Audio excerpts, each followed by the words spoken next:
Going over a buyer representation agreement. If you don't know me or you stumbled across this video online, my name is Joey.Nemetz. I am a realtor based out of Minnesota.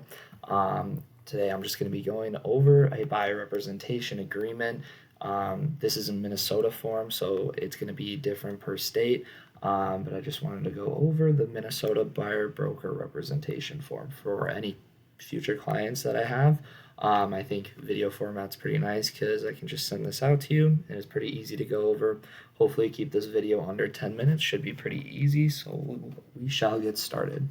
So the first thing that Minnesota law requires is that we go over this agency relationship in transactions.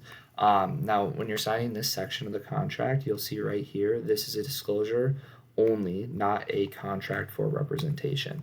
So this is required by law to be presented to anybody in the first submissive contact. So let's say we're doing a showing together and we have a Zillow touring agreement. I'm required by law to be presenting this to you and getting it signed. Now a lot of people don't have sign it, and that's something that we just note as a realtor they didn't want to sign, and that's okay.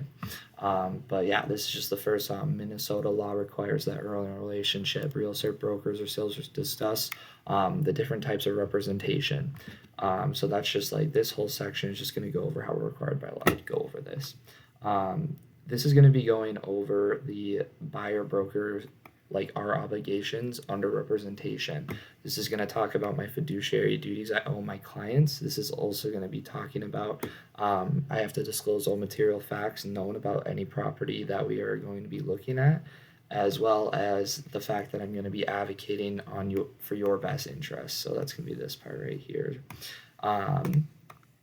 So they also want us to go over dual agency. I'll try to explain dual agency in the simplest way I can.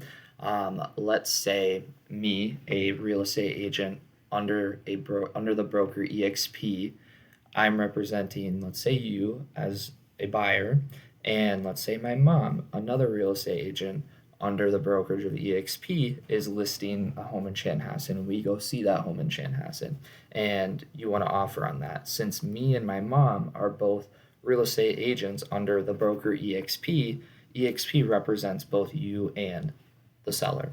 So that is a form of dual agency. The other form of dual agency would be if I were to represent a seller and bring you the buyer, and then I would be represent both parties in the transaction. So that's what dual agency is.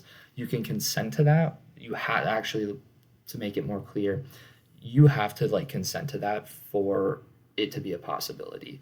So I can't just hide the fact from you that it is a dual agency situation. That'll be known up front and you will be made aware of that. We're going to go over facilitator next. A facilitator is basically a realtor. Let's say you need someone to help you. You would just want to market your home. You're for sale by owner. And you want to market your property on the MLS. So you pay a realtor just to put your property on the MLS. So that would be a facilitator type relationship, since there's no representation involved, but there still is some fiduciary duties owed, which is just going to be some disclosure and confidentiality. And then just notice regarding the predatory offender information, as a realtor, I'm not allowed to look any of that stuff up for you. If you're interested in finding anything out about the sex offenders in the area that you possibly could be moving to, you want to go to this website right here, and that's just noted there.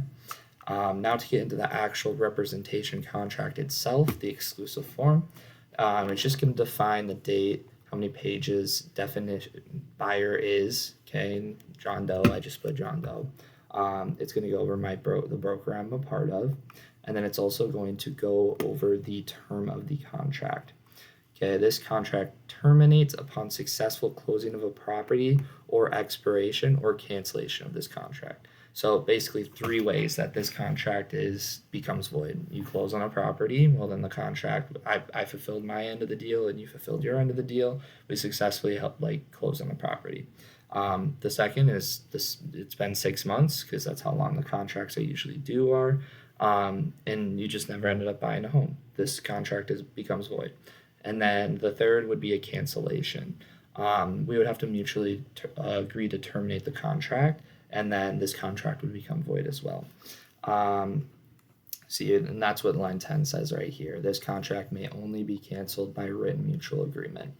And this is just also going to go over buyer gives the broker exclusive right to locate or assist in negotiations for purchase, exchange of, or option to purchase property located in Minnesota, yada, yada, yada. Next thing we're going to go over is just my obligations to you under representation agreement. I'm going to do with all my reasonable effort to locate a property that's acceptable to you. I'm going to use my knowledge and skills to negotiate the purchase of the property, and then I'm also going to be assisting you through the transaction, as well as advocating for your best interest, and then just advocating for you.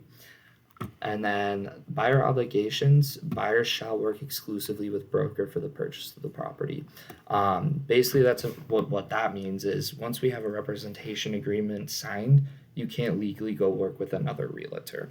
The second thing is if you do decide to go work with another realtor and we have a representation agreement still, and then you go and buy a property with that other realtor, since we still have a representation agreement, you would actually owe commission to both realtors, which is why you want to avoid, signing representation agreements with multiple agents, because you'll owe multiple commissions.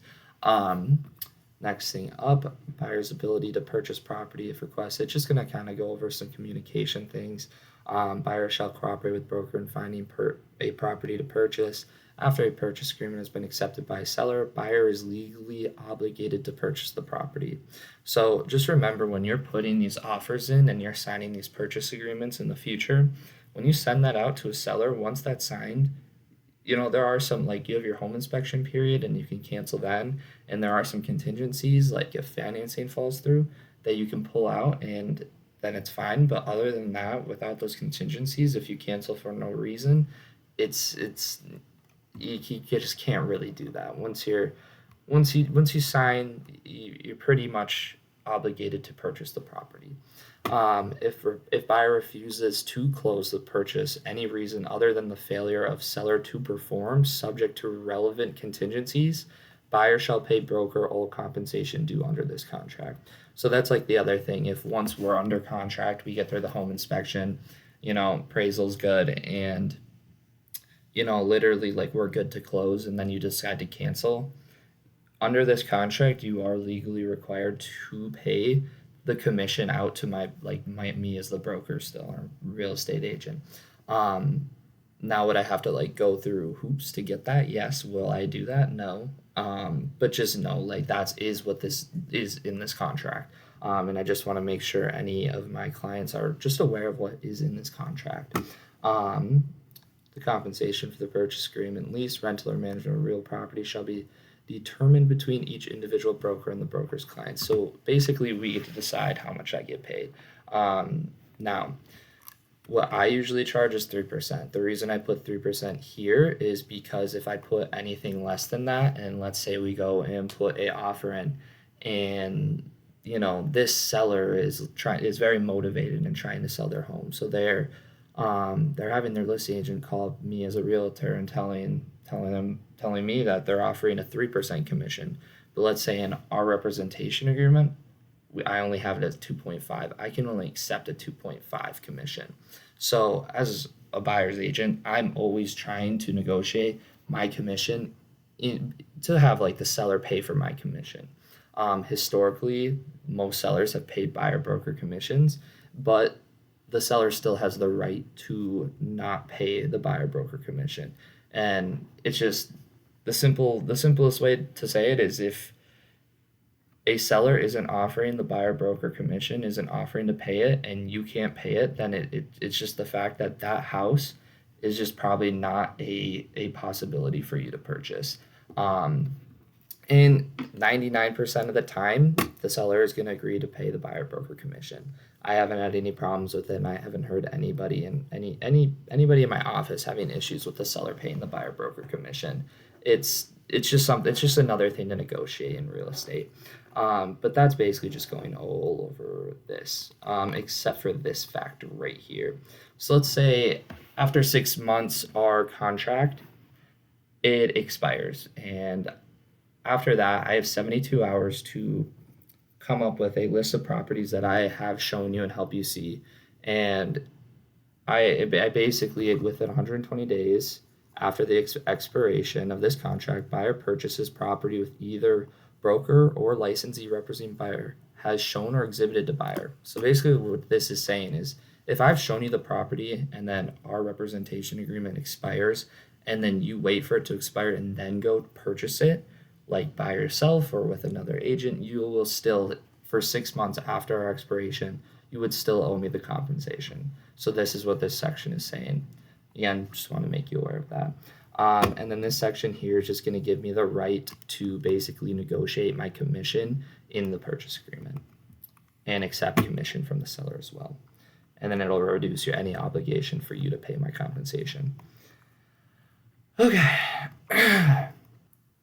So like I was saying a little bit earlier, this section here is just going to go over how broker may not receive compensation for brokerage services provided to buyer from any source that exceeds the amount or rate agreed to in this contract. So like I was saying earlier, if I put down 2.5 here and then the seller offers me 3, I can still only take 2.5 because of this contract.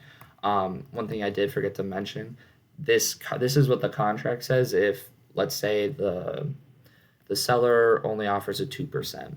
Under this contract, you're technically, as the buyer signing this contract, supposed to make up the difference. Now, you would have to agree to that for one to make up the difference.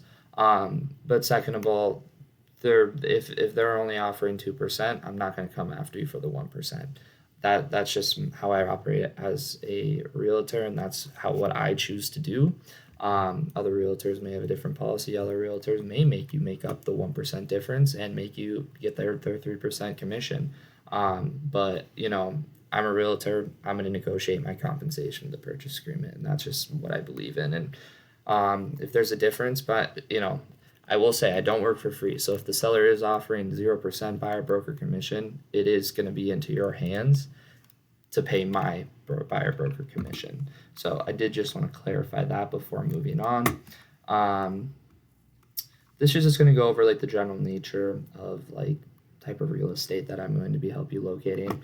I typically just click all 3 just in case, most of the time residential, that's typically what I'm going to be helping you with, but I can also help you purchase land, commercial, farm, recreation. Closing services, that's another thing it wants me to go over. If you have let's say a cousin who works in title, if you want to use your cousin, let me know. Otherwise, I will arrange a title company, and I will also disclose the different amounts that or the charges and cost for using that specific title company. And then this section here, an additional cost, buyer acknowledges that buyer may be required to pay certain closing costs. Now, if you can't pay closing costs, let me know, and I can get those negotiated into the purchase agreement and have the seller pay closing costs.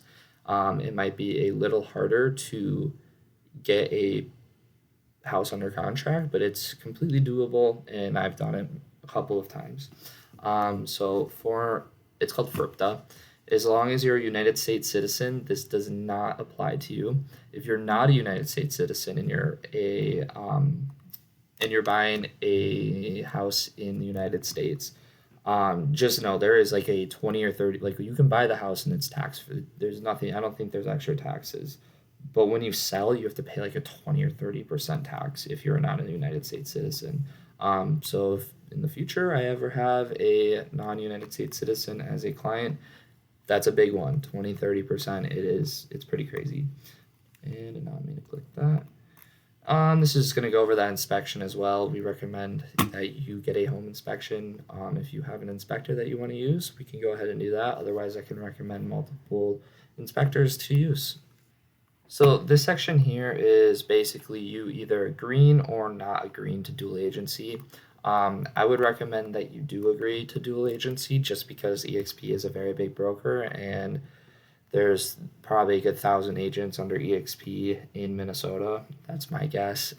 So if you don't agree to dual agency, we would be, not be able to look at any EXP listings, which, isn't the greatest thing. But this is just going to go over kind of like disclosures. Just they want me to make sure you understand that I have other potential buyers that could possibly be looking or making offers at the same houses as you. I have previous agency relationships that I owe some fiduciary duties to. Termination of fiduciary duties, brokers' fiduciary duties, except the duty of confidentiality, terminate upon buyer's successful closing or expiration, cancellation of contract. This is just going over that predatory lending information again as well. And here's another website to check on that. No. Okay, perfect. This contract and all addendums and amendments signed by the parties shall constitute entire agreement between buyer broker. Any other oral communication between buyer broker, including but not limited to emails, texts, or other electronic communication, are not a part of this contract. This contract can be modified or canceled only in writing, signed by buyer or in broker or operation of law. All monetary sums are deemed to be the United States currency or purposes of this contract. So this is just going to be acknowledging or agreeing to electronic signatures as well, and consent to communication by email, phone, text, fax. I won't be faxing you. Fun fact, I'm not doing that. And then now there's the signatures. Wire fraud. There's nothing important here. This is just the signatures. Ooh, there is one thing. So there's an admin cost. We charge $6.95. That'll just be a part of your closing costs. I know most brokerages charge a broker admin fee. This is just going to the systems and everything that I use to operate as a real estate agent on EXP, and then signatures, dates, everything like that. Wire fraud. When you are sending money in the future for earnest money, if you're wiring, your down payment or your closing costs, just make sure you call a separate number to confirm the email. Don't call the number in the email if you're looking at wiring instructions. You want to just call your realtor, call your bank, call your loan officer. Just double check. You don't want to be a victim of wire fraud. It is no good.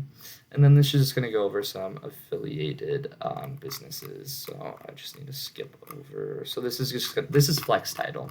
This is the title company that I use. So this is just going to go over charges and everything like that. And yes, that is the entire buyer rep agreement. Very boring. I am aware. If there's anything that's confusing about this, again, my email, I'm going to drop it down in the description. Shoot me an email. And if you're somebody that I met in person, I hope you would have my number. Just shoot me a text, and then I can definitely explain anything further that is confusing. But I hope this explains what the buyer rep agreement kind of signifies and what your obligations as my client and my obligations to you as your realtor kind of are. But other than that, have a good rest of your day.